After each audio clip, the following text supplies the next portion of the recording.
I am Grudy Kalain, the CapeCod.com News Center, and I'm joined today by a special guest from Love Live Local. Jen, do you mind introducing yourself for our listeners? Hi there. Thanks for having us.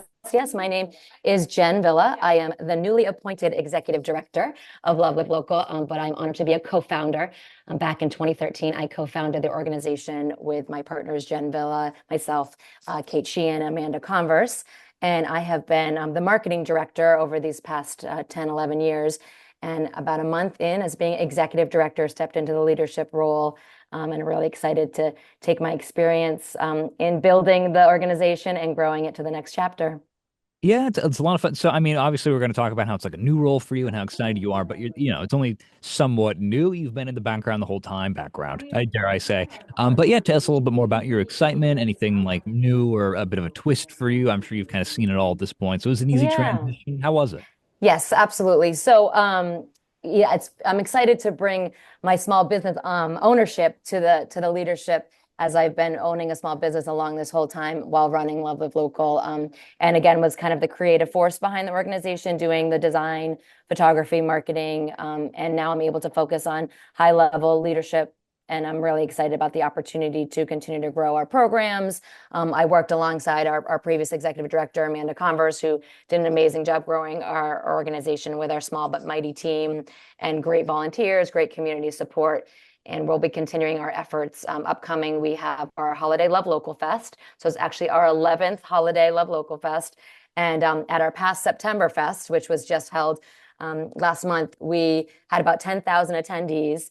And in doing some preparation for that event, we realized that we have showcased nearly 700 local makers since we started back in 2013. So it's pretty amazing to see the reciprocal relationship with the small business owners and the local makers and being a part of their stories and connecting them with the community, because that's really our mission in action, is how we like to say for the Love Local Fest. So that will be coming up on December 7th. And this year it's in conjunction for the second year with Main Street and the town of Barnstable for Hyannis Holiday. So we're doing a whole weekend extravaganza downtown Hyannis, finishing with the Harbor Boat Parade. So it's a really special day in downtown Hyannis, celebrating the holidays and really celebrating the off season and what's special about the holiday season here on the Cape, hoping to attract people from off Cape, to get some extra business for everybody, and then celebrate our hardworking small businesses during the holiday season. Yeah, there's a lot. I'm definitely going to touch on the maybe things you've seen over the years when it comes to like how does the seasonality of Cape Cod vary, and especially that second summer. But just for our listeners, so what is your other business, by the way, that you are Oh, the owner so of? when we started Love Live Local, I owned the Little Beach Gallery, which was a local art gallery representing exclusively local artists. So that kind of gave me that first taste of the shop local movement. And then that slowly, actually, this space that I'm in now transitioned to the Love Live Local office and retail space back in 2018. In the meantime, I had started the local juice bar, which has now come and gone, but was a local favorite, the juice bar. And I currently co-own the West End with my husband, which is a restaurant at the West End Rotary in Hyannis. And I've had that for 7 years. So I'm able to really see the small business ownership from a year-round employer and seasonal challenges. And luckily, he's able to run the restaurant with a great team. So I'm able to fully focus on Love Live Local as the executive director. All right, awesome. Restaurant and retail. I'm gonna have a lot of fun. Yes. I had a lot of big changes over the past few years that we've been reporting on here at CapeCod.com, but a lot of this has been from, of course, like the bridges, but also like the digital equity. There's been a lot of like big policy changes and a lot of like access expansion based on literally physical access with like bridge replacement, as well as digital access for like digital storefronts. That's been a big push for Love Love Local. Is that stuff also still on the radar for you? Do you have kind of like Yes, major policy stuff absolutely. you're focused on right now, or what's Yeah, yeah, we're continuing to be great advocates, and I think the biggest thing for Love of Local is we're always trying to be at the table to understand the needs of our small business owners and see what's going on in the community with many other organizations and efforts, and make sure we have a pulse on that so that we can be that liaison. For example, like digital equity, we're working with the Cape Cod Commission, small business focus groups to really to connect with small business owners and see where the gaps are on their digital equity, their comfortability with internet and technical assistance, and get to the core of how we can problem solve and kind of meet our challenges where they are from a small business owner perspective, as well as connecting to customers, like you're saying, the increased potential access to customers and strengths and weaknesses that come along with that. What have been some of the biggest changes for you over the past, say, I mean, obviously we're gonna have like the big COVID pandemic, which is kind of like in the past few years, and that's always gonna like throw a lot of statistics and data out the window. But over the past few years of being a small business owner here on Cape Cod, do you mind talking a little bit about some of the what would have been the biggest challenges for you, or some of the biggest changes over the past few years that you've had to deal with? Yeah, for sure. I think ongoing, we know housing is a huge ongoing crisis here for us on the Cape and affects all small business owners. We recently held a community dialogue with our delegates about the housing crisis and heard from small businesses where they were saying, general managers, runners of their organizations were having trouble finding housing and living in in-law suites or family homes. And that's really difficult to have a thriving, successful business when, housing, you can't recruit employees, and just some of those difficulties that come with that.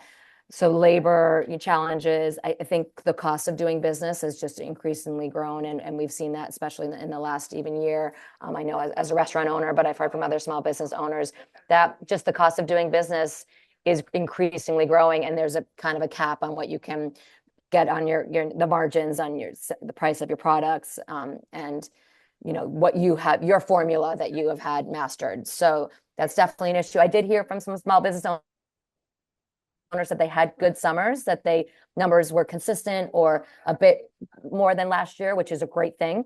And there were continued challenges, but that business was good, and we definitely felt that there was a busyness in town. I don't know if you felt that or heard that, but definitely had the sense of a busy summer. It doesn't always translate, as we know, to what we want it to, but I think we're in a stable spot, if you could say that.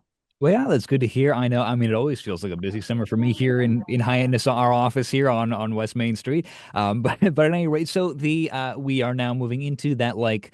It used to be the off season. Now there's been a big push towards this second summer, and that has been trying to wait like a way to try and elongate the season to, I imagine, one, make more profit, but two, to maybe kind of smooth out what a harsh kind of jarring change it might be, especially for like workers and people who try to make their living here year round on Cape Cod.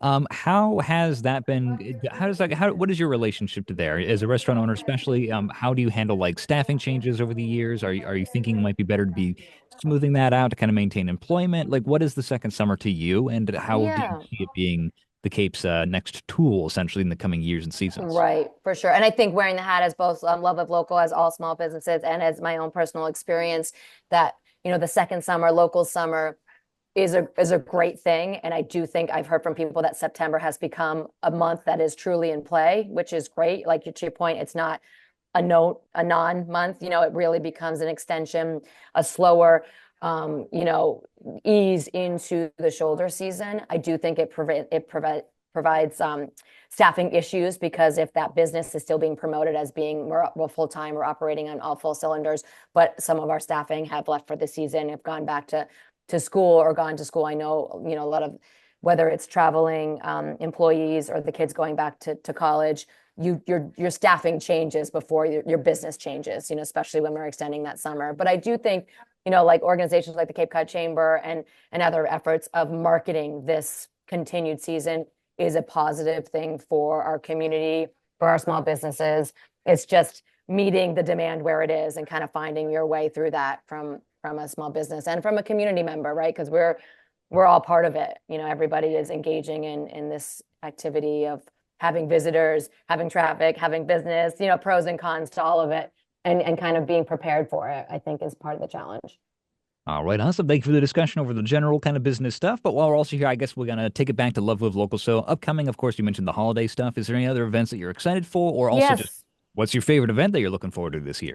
Yes, wonderful. So we do have the Holiday Love Local Fest. We also have our gift guide. So we do an annual gift guide that promotes products and businesses across the Cape. So that's a great way. It's a great little Bible for to people to shop local this holiday season. It's a great way for small businesses to get involved.